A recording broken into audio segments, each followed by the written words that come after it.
सेन भक्त उनका नाम था। वो जहां संतों को देखते थे तो भूल जाते थे मैं किस काम के लिए जा रहा हूँ, मतलब इतना प्रीति, जब जिसको भगवान से प्रीति होती है उसको भक्तों से अवश्य प्रीति होती है, और जिसको भक्तों से प्रीति होती है भगवान उसके अधीन हो जाते हैं। तो एक दिन वो राजा की सेवा में जाया करते थे, तो अपना वो सब सामग्री लिए उसकी मालिश की जा रहे थे, तो रास्ते में देखा कई संत आ रहे, तो भूल गए और दंडवत किया, आओ महाराज। तो संत भाव के भूखे हैं, उनके पास गए, अब वो सबकी सेवा खान पान जैसा फल फूल आदि जो, अब वो संत भगवान सुबह तक रुके। जब वो सुबह गए तब उनको होश आया कि राजा तो इंतजार ही करता रह गया उसकी मालिश का।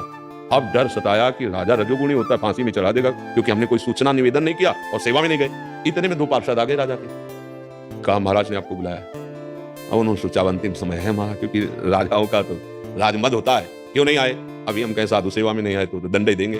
अंदर से अपने भगवान का स्मरण करते हुए कि जो भी होगा हाँ भगवान मंगल करेंगे, और वहां पहुंचे।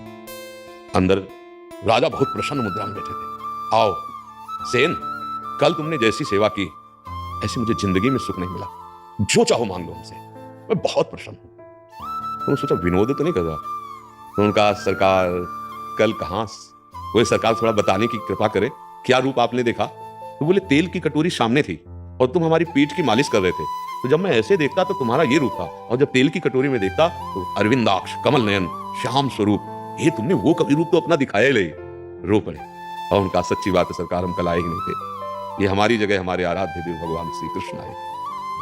भगवान अपने भक्त के लिए एक रजोगुणी राजा की मालिश करने सेन बनकर जाते हैं। अरे विश्वास करो, ये कोई कथा नहीं है, अपने लोगों का जीवन यही है, और आज तक जिसने, इतिहास साक्षी है, भगवान का आश्रय लिया, हाँ कभी अमंगल नहीं हुआ।